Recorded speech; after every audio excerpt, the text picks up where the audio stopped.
তো ফ্রেন্ডস, আমাদের আজকে আর একটি পার্সেল চলে এসেছে, ঠিক আছে। এর মধ্যে কি আছে খোলার পরেই কিন্তু আমরা দেখতে পাবো। বাবা চলে এসছে, দেখতে পাচ্ছ। আবার প্যাকিং, তো জাস্ট জিনিসটার জন্য অপেক্ষা করছিলাম। প্যাকেট তো এখনই। তো এর মধ্যে কি আসছে প্রথমে? বাহ, ইনভয়েস হচ্ছে, যেটা খুব ভালো বিষয়।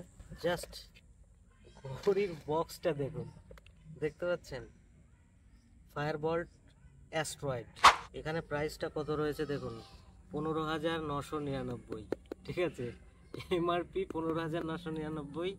আর এখানে আছে ব্লুটুথ কলিং, এই দেখুন, multi watch faces, inbuilt mic আছে, স্পিকার আছে, স্লিপ মনিটরিং আছে, 3 ঘন্টা লাগবে চার্জ হতে, low battery reminder, heart rate, smart notification, music control, ঠিক আছে। তো এখানে আচ্ছা SpO2 মনিটরিং রয়েছে, অনেক ফিচার্স রয়েছে, ঠিক আছে।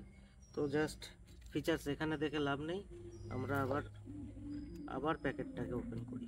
অ্যাকচুয়ালি বক্স দেখেই কিন্তু মনে হচ্ছে পয়সা ওসুল হয়ে গেছে, ঠিক আছে। এই দেখো গাইস, ডায়ালটা দেখো, ডায়ালটা জাস্ট, এর ডায়ালটা কত বড় দেখো। এটা আমার রয়েছে স্যামসাং এর, ঠিক আছে। তারপর স্যামসাং এর থেকেও বড়, দেখতে পাচ্ছ। ওকে, তো পান্নি হটাও। আচ্ছা, এর ভিতরে কি আছে এর মধ্যে? আচ্ছা, এর মধ্যে আচ্ছা পিন চার্জিং, মানে এতে ওয়্যারলেস চার্জে সাপোর্ট পাবো না, এটা কিন্তু পিন চার্জিং। এই যে দেখতে পাচ্ছেন, এই যে পিন, এটা কিন্তু ওয়্যারলেস চার্জিং হবে না। তো এই প্রাইস রেঞ্জে কিন্তু ওয়্যারলেস চার্জিং আশা করাটাও ঠিক নয়। তো বক্স সাইডে রেখে দিচ্ছি। এইবার এটাকে অন করি। এখন চার্জ নেই ওয়াচটিতে, তো আমাদের চার্জ দিয়ে তবেই কিন্তু আবার আমি আপনাদের সঙ্গে শেয়ার করছি। তো দেখতে পাচ্ছেন, তো চার্জ দিয়ে আবার দেখা হচ্ছে। এখন চার্জে বসিয়ে দেখি। হ্যাঁ, কারণ চার্জ তো ছিল না কিছুই, জাস্ট পিনটাকে লাগিয়ে দিতে হবে। দেখি, হ্যাঁ, চার্জিং স্টার্ট হয়ে গেছে, দেখতে পাচ্ছেন,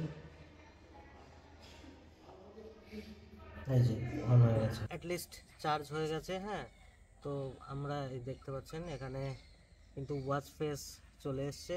তো এখানে সব থেকে ব্রাইটনেস আমরা ফুল করে দিচ্ছি।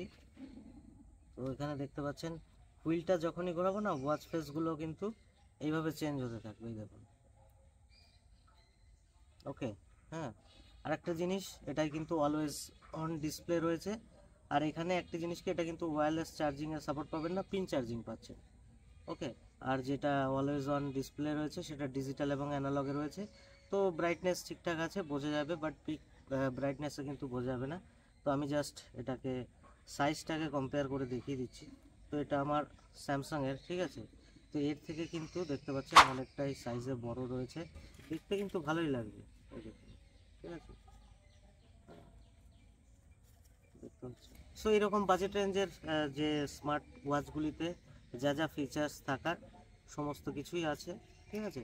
তো এখান থেকে আমরা কিন্তু ডিরেক্ট কল অপশান পাবো। তো এটি কিন্তু আমাদের দেখতে হবে, এটা কিন্তু আমরা অ্যান্ড্রয়েড নয়, ঠিক আছে।